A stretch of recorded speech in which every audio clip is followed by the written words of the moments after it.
So this is the fourth presentation. I'm going to do a full recap of what we've said so far and move on to the computational aspects of the methods.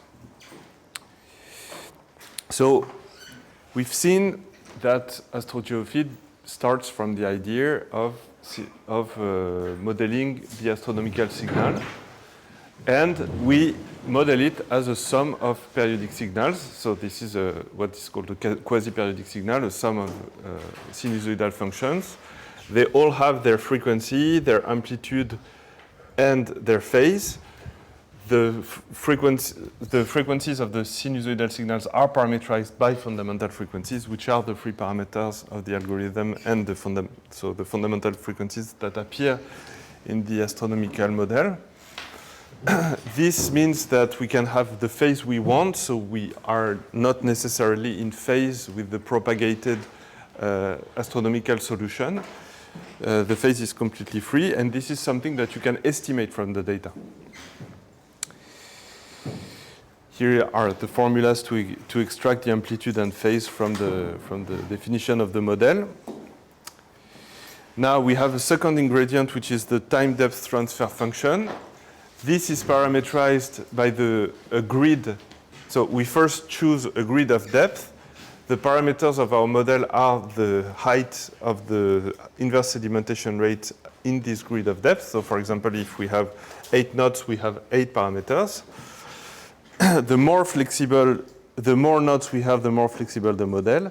And so because we have more buttons to operate, more knobs to rotate, to adjust the time depth function. The third ingredient in the model is the noise. We've seen that this is in AstroGeoFit, as of now, this is an autoregressive process of order 2, which is parameterized by 3 parameters. How the value of the noise depends on the previous value of the noise at a higher depth, lower depth, and how the value of the noise depends on the value of the depth that was 2 indices before in the chain, and also the innovation, the Gaussian innovation, which has its own variance. So this is basically a recipe to generate correlated noise, and it's equivalent to characterize the noise by this or by its covariance function, the covariance function which enters in the definition of the likelihood. The likelihood, which is the probability distribution that we just defined, because the astronomical signal is deterministic. Yes, but the noise is not. So if you add a deterministic function plus some noise, basically you have a random variable. And what we've defined, in fact, is a machine to draw mock data. And this algorithm to draw mock data is also represented by a probability distribution, which is called the likelihood. The probability of these fake data knowing the model parameters. So when the model parameters are fixed. And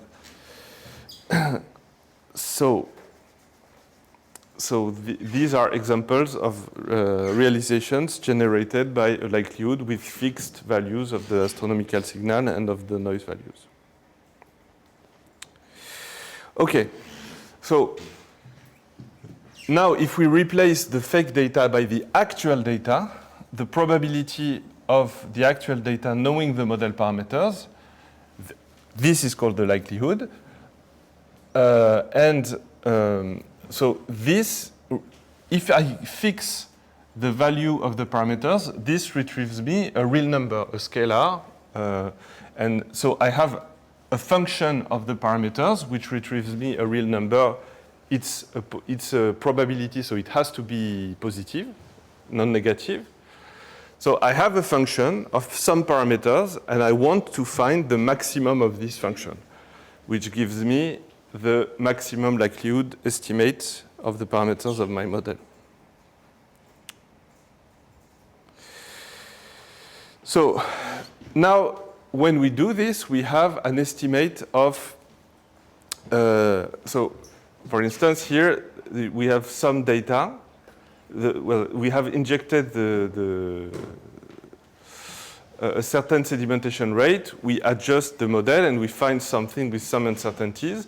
And we want to know if the granularity, if the complexity of the time depth function is appropriate or not. So each time we fit the genetic algorithm with a different number of knots, we will have some sort of metric that will give us a balance between the complexity of the model and the agreement with the data. And so we will be able to select the number of knots we want in our conversion, time depth conversion.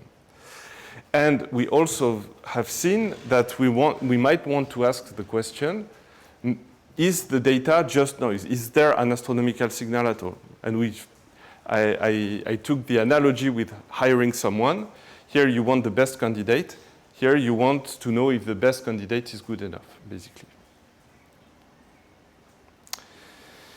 So this is done we do it by computing a metric which is called the Akaike Information Criterion, or BIC, where you try to compute it at the different number of knots, and you select the lowest value. To illustrate this, I took the example of the fitting of a polynomial degree, where polynomials of higher and higher degree are just more and more complex. So here, this data is generated with a polynomial of a certain degree, and I tried fitting it with a polynomial of order 1, 2, 3, 4, 5, and so on. And I want to know what is the good, what's the appropriate complexity. So we've seen that the log likelihood keeps increasing because the models are more and more complex and they are nested in one another. So you just are going to find something that fits better and better and better. But if you use either the log Bayesian evidence, which we've seen yesterday, or its approximation, the Bayesian information criterion, or the AIC, you find that there is a range, there is a value that seems to be preferred. And in that case, the model selection method finds a polynomial of order 3. And indeed, I used a polynomial of order 3 to generate this data. So the model selection metric was correct. And how is it correct? So in the BIC and AIC, you have a sum of two terms. You want this to be small. If the model fits very well, this is small. But this term, which is proportional to the number of parameters in the model, might be big, because if you want the likelihood to be very high, the fit to be very good, you might increase gradually the complexity of your model. So maybe this is small, but then this becomes large. Conversely, if you want this term to be small, if you want your model to be simple to improve the peak, then the best fit might degrade. So this term is going to go up. And that's why you have this compromise. That's why you have this compromise between the complexity and the agreement of the fit, and which gives you a minimum, an optimum choice for the complexity of the fit. In the real data example, on ODP 1260, we've seen that the number of knots that is selected is 36. Second question on model selection, we have the best candidate. Do we want to select a candidate at all? We have a significance test, a significance hypothesis, where you make the hypothesis that the data is pure noise.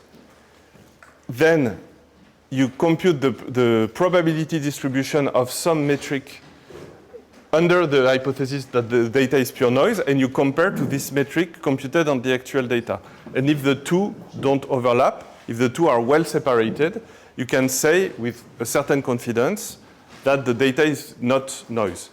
And as I said yesterday, it's super important to understand that this test tells you the data is not an autoregressive process of order 2. It could still be some noise, another type of noise.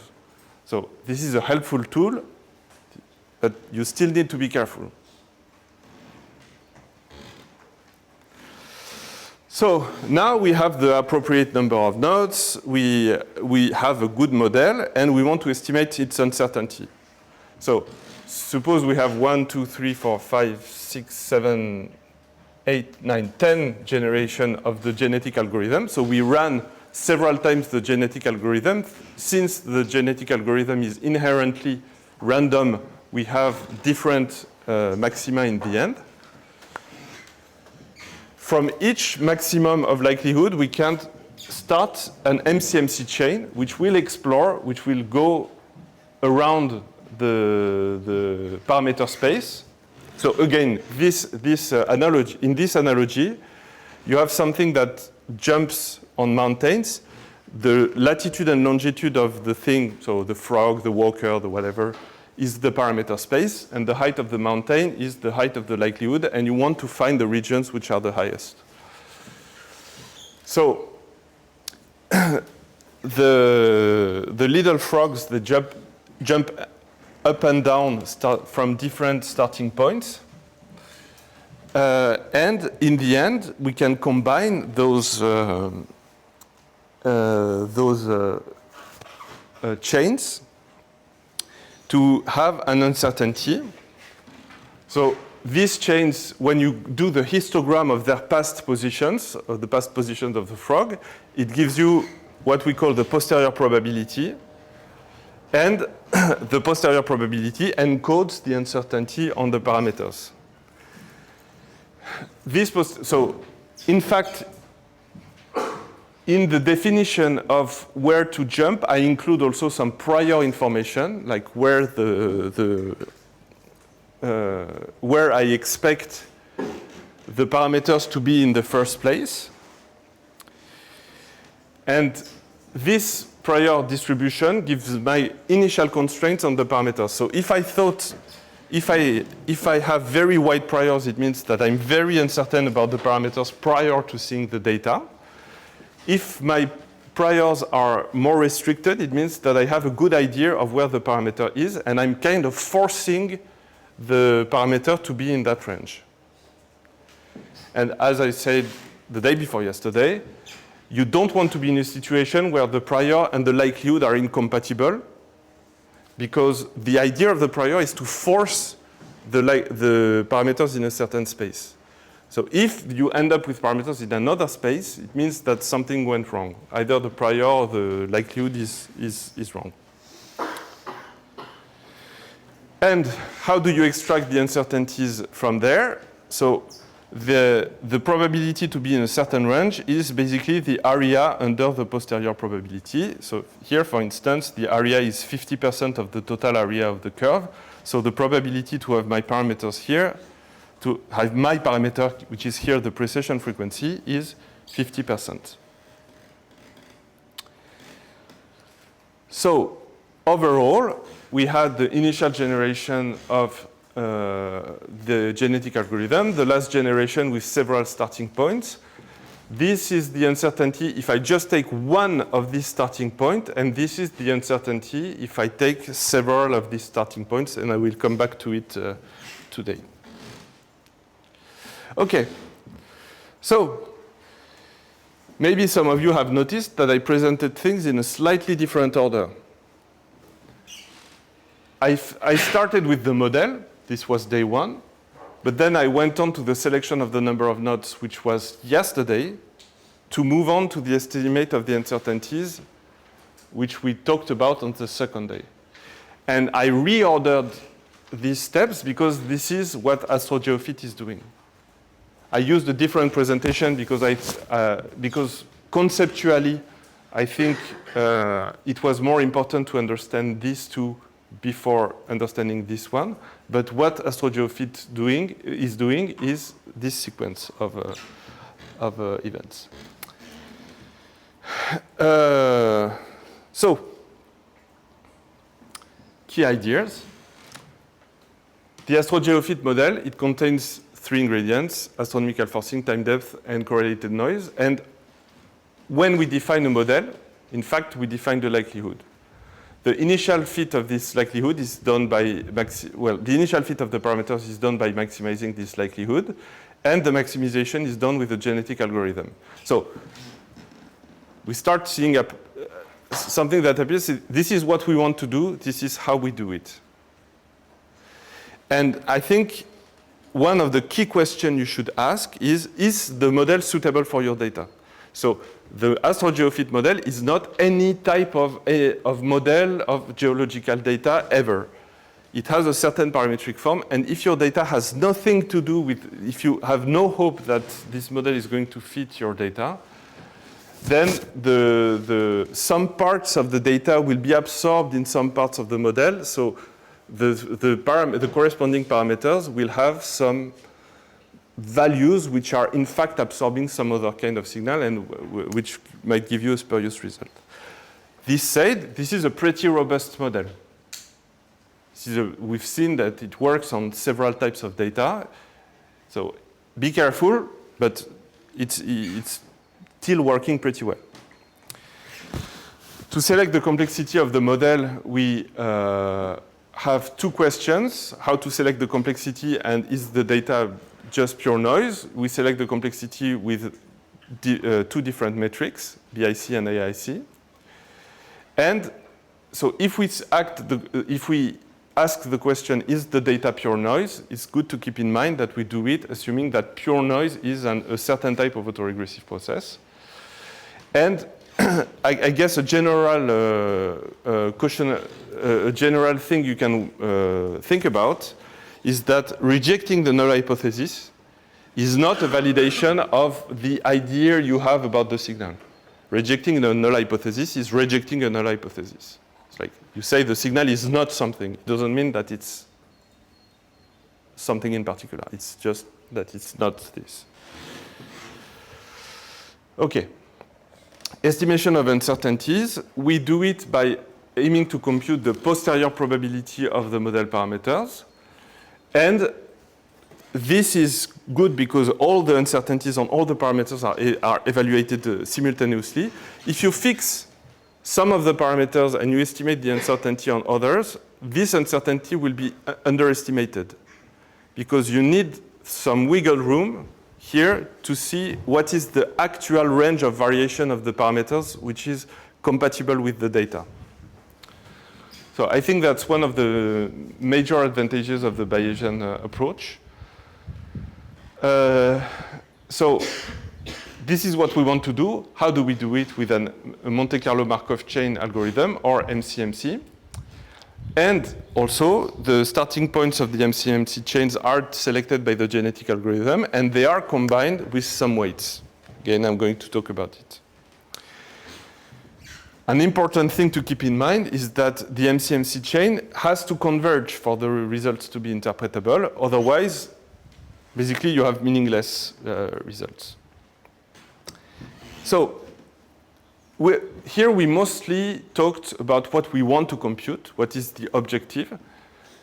And I want to talk in a little more detail today about the how. So the genetic algorithm and the MCMC. So some nitty-gritty details about how these are implemented.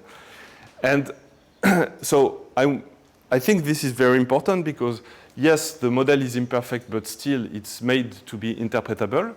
But if you don't have the convergence of the algorithms, if the numerical methods are faulty, then you have no conclusion at all. So this is hard to interpret. This is impossible to interpret if you don't have the convergence.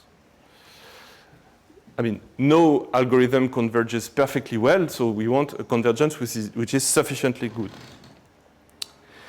So let's turn to the genetic algorithm and try to understand what it does. So the purpose of a genetic algorithm, what its specifications are, the job description is to maximize a function. So you have a function which depends on several parameters. These this vector of parameters, I'm going to call it x. And we want to maximize this function, this fitness function. Here, our fitness function is the likelihood. And our parameters are the parameters of the AstroGeoFit model. So we will want to evaluate the cost of the likelihood. So, and in the genetic algorithm, we will need it to evaluate at many different parameters the likelihood. So the first thing we do is to try to make the evaluation not too costly. So first of all, you have a big parameter space. You have several frequencies, phase and amplitudes for all these frequencies, maybe 36, 70, 100 knots in your model. And so in the end, you might end up with close to 100 parameters in the most complex model. So this is the first problem. And another problem we have is this covariance matrix here. Because matrix inversion is super costly. Yeah, so if you've tried to invert a big matrix, you can see that it takes a very, very long time. So evaluating the likelihood is very heavy, and we want to evaluate it on a very large parameter space, which is going to be costly. So first, to reduce the number of parameters, we are going to use a trick, which is we're going to pre-maximize the for a given value of these parameters, we're going to pre-maximize the likelihood over the value of beta. And the thing is, you can separate the value of the signal in the nonlinear parameters omega and theta and the linear parameters beta. So you don't have to follow the equations. I just put it there for reference. But the bottom line is that there is an analytical expression. There is a simple way to compute beta, knowing the other parameters. Can you just explain conceptually how you can linearize this? So it's because okay. So this is the signal, and you see that it depends linearly on the beta i's. So you have a linear dependence. And I can write it in this form, or I can put all the sines and cosine in matrix form.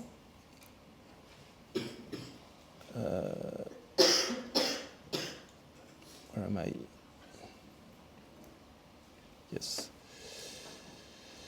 I can put all the sines and cosine in matrix form so that I have my signal, which is a vector, equal to a matrix times the vector of my parameters.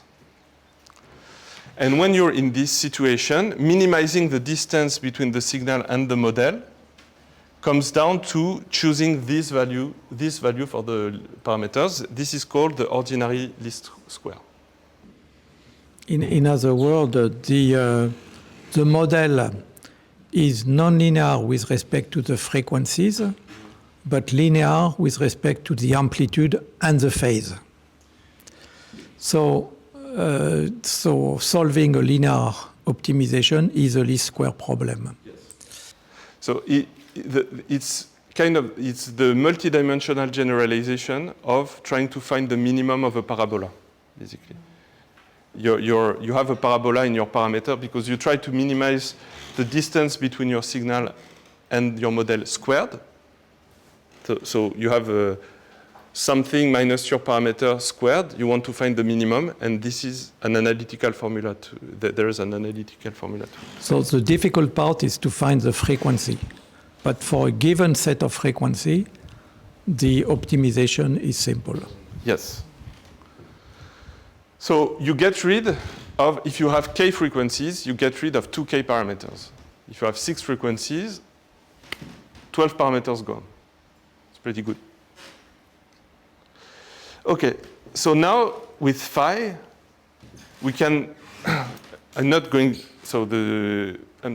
into the details of the equation again, but it's possible to replace the likelihood with a costly matrix inversion by just a bunch of addition and subtractions, which are much easier to perform.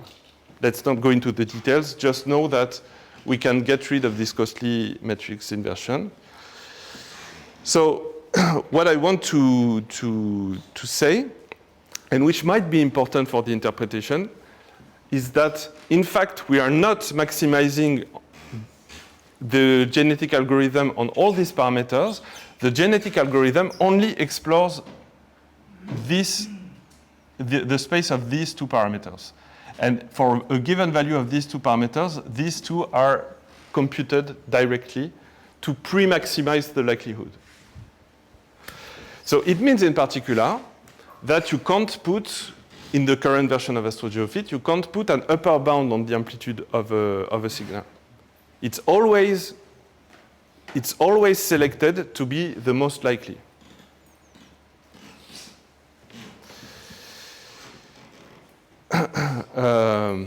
You can't also put bounds on the values of the autoregressive parameter. It always selects the one which is most likely. So if you have an idea of what the noise is, what its correlation is, you can't put it in AstroGeoFit as in the current version. So now we know how to estimate our fitness function, the likelihood, and how does the genetic algorithm proceed to maximize this fitness function. So you start with a bunch of values of x. So these are the parameters of the function I'm trying to maximize. You try with a bunch of values, and this is your initial population. And then this population is going to evolve. It's going to evolve mimicking the natural selection principles. So first, you select the sum of the individuals, sum of the parameters, which are the fittest, which have the highest fitness function. So these are called the elites. They stay in the next generation. Now you might have some crossover. So some of the parameters are selected to breed, to have a child, another parameter, that is possibly entering the population at step k plus 1. But this child might endure a mutation, and so make it maybe less fit, but maybe it will start exploring another part of the parameter space. So this is like in the evolution of species. You might have a mutation which in fact gives you an advantage or makes you less fit. So in action, so this is the fitness function. So we don't see it very well actually on the screen. But so you have 3 local maxima, one here, and one here. And this is the tightest one. So basically, we want to find this point, which is the highest point of the whole fitness function landscape. We start there. So these are the fittest ones. So you see this one is close to a maximum, this one is close to a maximum, and this one as well. So they start, so these ones are kept in the population for sure. And those ones are selected to be parents. What do you mean they are selected to be parents? It means that they will work in pair to give birth to a new parameter.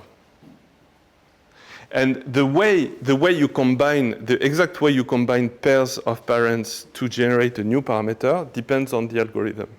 So different genetic algorithms have different rules to generate a parent. So in this particular algorithm... But just one thing. A naive approach would be to take the highest, locally highest points, and make some random variation with respect to these. Yes. So it's not what you are doing. No, this is not what the algorithm is doing. So why does this naive approach doesn't work? And what is the difference and benefit of the genetic algorithm here? So the thing is, you want some creativity to explore the parameter space. And finding the best, so suppose you have some parameters here and you want a way to explore what's in the middle. You know, if you start there, and you just walk like an MCMC, basically, you just have walkers, maybe you completely missed this region in the first place. So you run into the problem of being stuck in local maxima, basically. If you start somewhere and then you go. So you need a way to explore the parameter space. So you could have jumps which are higher, but it turns out that like some communication between the points improves the convergence. So there is another type of I'm not sure we can call it exactly a genetic algorithm, but particle swarm optimization mimic the flocks of birds, where you go a little bit in the direction of the best bird, you go a little bit in the direction of where all the birds are moving, and a little bit in a random manner. But this is a good opportunity to say that genetic algorithms are purely heuristic. So a good genetic algorithm is just good at finding maxima, but it's not like with MCMC where you have a theoretical result which tells you under these conditions, the genetic algorithm is going to converge and is going to give me the posterior distribution. There's no guarantee that your genetic algorithm is going to give you the maximum of the landscape you're exploring. So, next step. Some of the children mutate. So from there it goes there, from there it goes there, from there it goes there. So here in that particular example, the mutation is not very drastic. It's just that you change a little bit the parameter. And then you select the new generation plus the elites that were selected in the first place. But in the new generation, you also include the mutation. So these are the basic operations, the exact way you do it, the exact order. The number of parents also is completely free. You know, you can change it. So you could decide to have 4 parents or 7. So now you have the new population. You repeat. So yes. So basically, you have the initial population, you have the selection, children, mutation, and so on. And the thing is, you select. It gives you another population, and you start from there to perform the same steps again, and so on.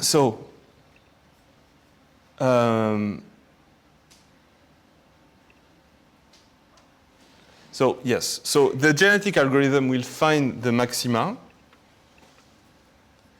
and then we will explore the different regions of the likelihood. So let's see it in action. So you have the GA, in that case, which it converges pretty quickly to the high likelihood region, to the highest likelihood region. These are the 3 local maxima, and you see that the population, by breeding and evolving, finds the maximum of the population. And then the MCMC, as we've seen 2 days ago, explores the local maximum, and then you see that it starts exploring the other regions as well. So now with this MCMC, because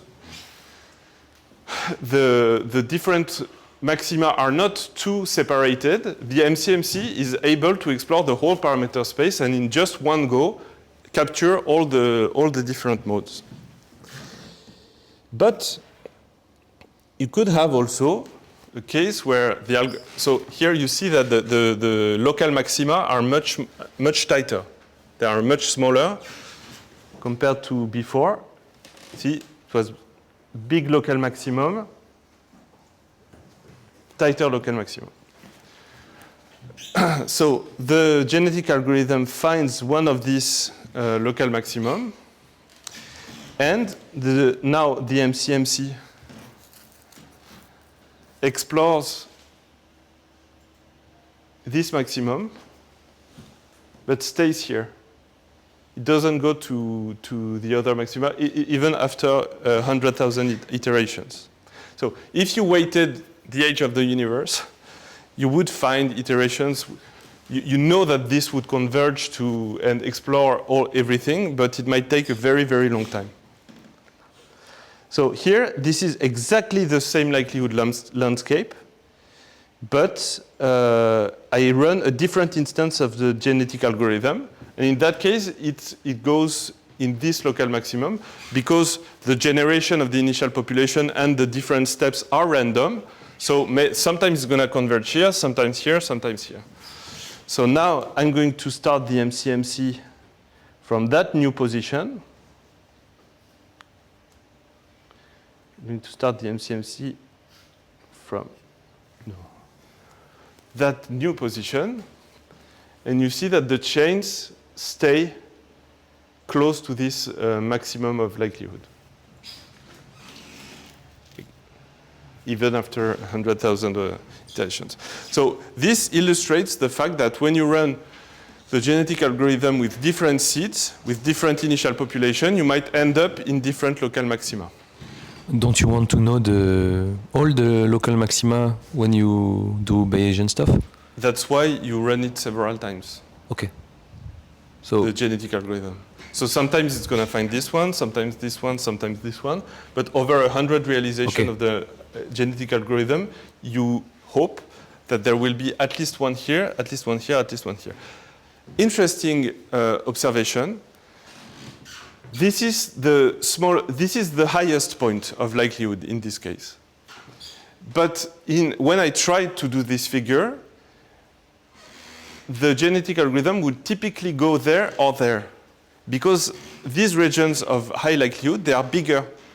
So it's easier for one of the particles to start to be close to a local maximum.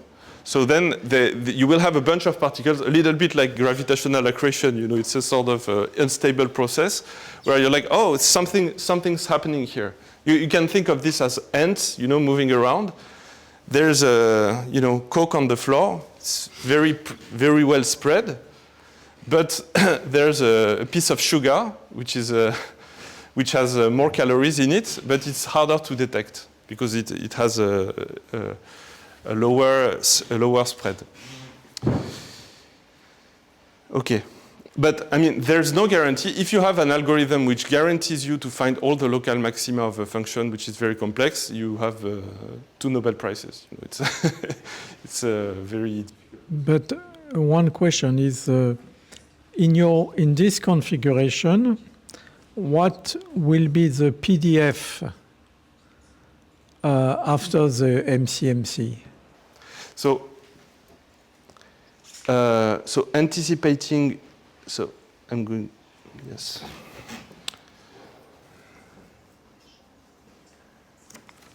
This is what is going to happen. So if you have several runs of the genetic algorithm, and you just stack the chains of the MCMC, so you have one chain stuck in one of the local minimum, one of the local maxima, other local maximum, other local maximum. Then you will have 3 different peaks. Okay, so let's talk about it now. But if it is difficult to go into the highest peak, as you show here, but it may not be the general setting, if it is difficult, I assume that the PDF, the amplitude of the PDF of the highest peak will be smaller. Yes. So if it is difficult to find it, it means that the peak is very narrow, so it's high. Yes. So the thing is, if the peak is spread, it's not very high, but it's easy to find. If the peak is very narrow, that's where you want to go, but it's harder to find. So the PDF for this value will be, the amplitude of the PDF will be smaller. For the peaked value? For the highest value, yes. No, the PDF will be high. Okay. Yeah, the PDF will be, the posterior distribution function will be high. So, okay, so since we started talking about this, I'm going to move on to how you weight the different chains. So the different chains have different starting points. The different MCMC chains, they explore different regions of the parameter space. And the thing is, they might be in regions which are more or less likely, and you want a way to weight them. And what we use in AstroGeoFit is what we talked about yesterday. It's the Bayesian evidence. So each peak, to each chain you associate a Bayesian evidence. Not going into the details of how we compute it, but basically that's what the weight of the chain is. And that's why when you use so here you have 3 different chains, but when you weight them, you see that one of them dominates. So these uncertainties, they are unrealistically pessimistic. They are too pessimistic. It's like, you do as if this chain, and this chain were just as likely, but they're not. This chain is in this mountain, this chain is in this mountain, and this one in this mountain. So this one wins. This one should be weighted. And this is something that you need to tell AstroGeoFit to compute the weight of the chain. Just like you have dash MCMC, you have dash weights. Right, Eugene? So to compute the weights, you need to have a specific keyword. It's not automatic with the MCMC, right? The sign dash. Yes? Yeah. Yeah, okay. Okay. Here I'm just going to repeat what I said 2 days ago. So the MCMC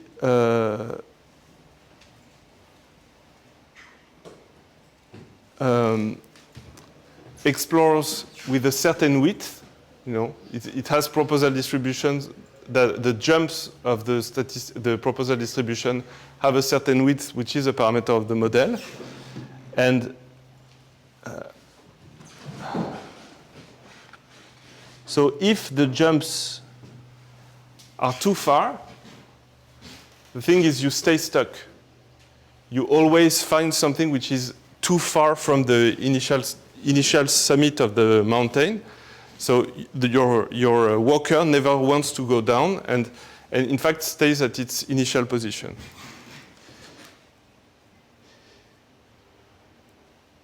And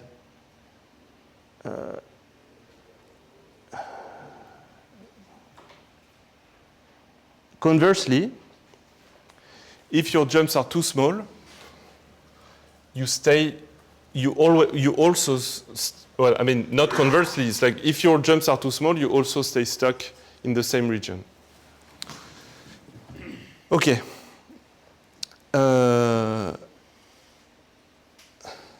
So, based on what we've seen so far, I will try to give you some practical food for thought when you see something that is not right in the algorithm. So a question you can always ask is there any key ingredient missing in the model? Is there something in the data that's not fitted in the model and that's going to be absorbed by some parts of the model? So is there some noise that's not autoregressive? Is there a trend? There's no trend in the model. So if there is a trend in your data, you need to detrend your data before you input it in the algorithm. Also, suppose that there is a super strong non-linearity in the model. Like the response to the astronomical forcing is not linear at all. You have something that is exponential, for instance. So maybe you can find a way to pre-process your data to make the response a little bit more linear. This is dangerous. This is not necessarily better than doing nothing, but you can try it. I have a question on that aspect. Suppose that in your data set, the amplitude of the response of the sedimentary system changes through time. Like, for instance, the amplitude at a certain point is that, and then the variance becomes that. Yes. Should we need also to detrend the variance, for instance, or to homogeneize the variance? No, I think what you would do in that case is to chop your data set in different subsets where you expect the amplitude to be fairly consistent on this. Because we can also detrend the variance as well. It's also possible. By calculating a long-term trend in the variance and divide it to the residual. You could do that. Yes. You could do that, but just like any correction of this sort, it might end up working less well for this particular instance than running. So I would advise to run the algorithm without touching anything in the first place. But then you can also try this and see, because if you apply the scaling factor, it means that the error bars are also scaled. Okay. Which the algorithm doesn't know. Okay. Ah oui. So. Yes. Yeah. Okay. You're right. So this is always a good idea to ask this question. Another thing that is always a good idea is to check the convergence. So the simplest thing you can do to check the convergence is to increase the number of steps in the genetic algorithm or the MCMC and see if the results stay the same. Simplest check. Also, it's possible to access the MCMC chains and to plot them as a function of the iteration of the MCMC and see, for example, if you see they start somewhere and then they go somewhere else, but you still have some part of the moving chain in your final estimate of the posterior distribution. So suppose you have 5,000 chains and the parameter evolves like this with the iteration of the MCMC, and you keep the parameters until here. So, and from there, you still have the burn-in phase where the parameter was just trying to find the local maximum. So it will spread out your uncertainties unrealistically.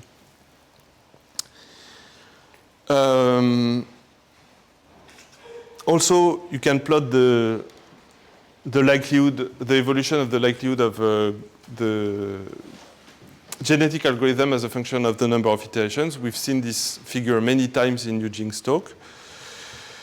And also, there are many convergence of MCMC tests. They are not implemented yet in AstroGeoFit, but if you have a doubt, you can check them out.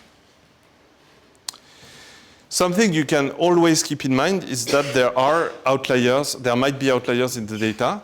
And the cost, so when you try to minimize the distance between your model and the data, you try to maximize the likelihood. You must keep in mind that the distance enters in the likelihood as the distance squared. So when the distance between your model and the data is multiplied by 10, the cost in the likelihood is multiplied by 100. So this point is going to have a huge impact on your likelihood. It's going to, the model is going to try to be closer to this point at all costs. So it's going to force to pull away your model towards this outlier. So you might want just to remove it. Yes. Then that answers the question of the first day. Should we remove the outliers? If they are absolutely obvious, like if they exceed by far the rest of the dataset, yes, we should remove them. Yes. Well, you can try with and without. But in principle, I don't have any objection to remove them. It depends on the number of outliers with respect to the number of data points. Yes. If you have 3,000 data points and just one outlier, unless the outlier is completely absurd, it's not going to affect too much your fit.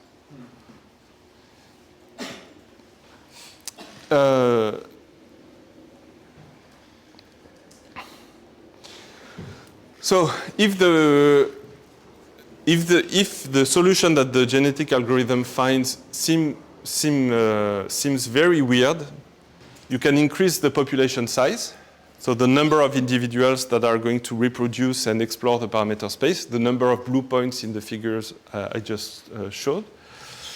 So increasing the population size will make the algorithm explore more thoroughly the parameter space, and you might find a local likelihood maximum, which is a good starting point for your solution. You can increase the length of iteration. So you input the number of nodes that the genetic algorithm is supposed to explore. So you start with two nodes, then you find good solutions, then you add 2 more nodes, you have 4 in total, and then you find a better solution, then you add 3 more nodes, and so on. But the length of the run of the genetic algorithm can be increased to increase the convergence, or reduced if it seems to converge and you don't want to spend too much computational time. And also, you can increase the number of intermediate steps. You could increase, instead of going, so here 2 to 4 is not too bad, but you could go from 2 to 4 to 5 to 6 to and so on. So for instance, going from 12 to 50 might not be ideal. And this number of steps is the number of genes in the code. This is referred to as the number of genes. So you might try to increase the number of intermediate steps. Nathan? Yes. Can you just make the link between this graph, the graph that you just showed in the previous slide, and the figures that you showed with the different, how can we relate, for example, the 10 numbers of solutions that is written on the board is like the 10 colored curves? This will give you the 10 red points at the top of the mountains, the 10 starting points for your changes. Okay. Thank you. So with the MCMC, you might have error bars that seem unrealistically small. It's like you have error bars, you have super small uncertainties. It's like you're super sure of this value of the parameters, and it seems to you like you shouldn't be that sure.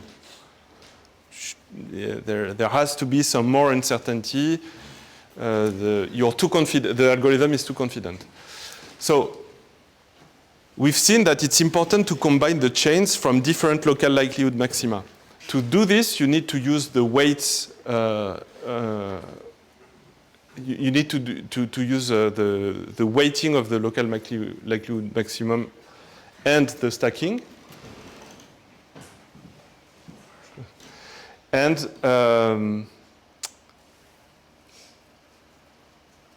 because it might give you more realistic error bars. Also, you can check the convergence of the GA, of the genetic algorithm, because if your starting points are crap, then the chains will be crap. So the problem in the MCMC can come, in fact, from the step before the genetic algorithm. You can also increase the number of steps in the MCMC because maybe the MCMC is struggling to start its chain, but if you give it enough time, then it will find the correct region of likelihood and then explore the appropriate uncertainty. Conversely, if the error bars seem unrealistically large, then you might want to use the weights and not the simple stacking, because the simple stacking gives equal weight to the different chains. So you want to weight them in an appropriate way. You might still want to increase the number of steps in the MCMC because also the MCMC might be struggling to find the right region of likelihood and is just exploring around in a region of low likelihood. And you might also want to clip extreme values. So this is something that I saw in one of the data sets. It's like the data set seems to have large excursions, but a lot of large excursions. And since we've seen that the noise is always adjusted, the noise will absorb this excess of signal. It will try to find the variance of basically the noise is the variance of the signal, the standard deviation of the signal. So if the standard deviation is increased by extreme values, the algorithm is going to think that, oh, actually the noise is super high. So this value of the noise is going to translate into the uncertainties of the parameters. And I think in one of the cases that's what happened, because the genetic algorithm solution is super convincing. The maximum likelihood seems super convincing, but it seems like you have super large error bars. But the error bars, I think, are overestimated because the algorithm interprets the variance as a noise, while it's just some mismatch of the model and the data. So you might try clipping extreme values or pre-processing your data to avoid these extreme values. The thing I want to insist on to conclude is that, like any model, like the eye of a geologist or like any super fancy neural network, there are assumptions in AstroGeoFit, and you want to know if these assumptions apply to your data or not. But the thing is, if AstroGeoFit did not converge in the first place, you can't draw any conclusion. So it's always good to keep in mind that it's good to explore the solution, to change a little bit the number of nodes, to change a little bit the number of iterations in the genetic algorithm in the MCMC, to see if the results stay the same. If you multiply by 2 the number of MCMC steps and then the results are completely different, it means that you can't the algorithm has not converged. And that's all for today, and thank you for your attention.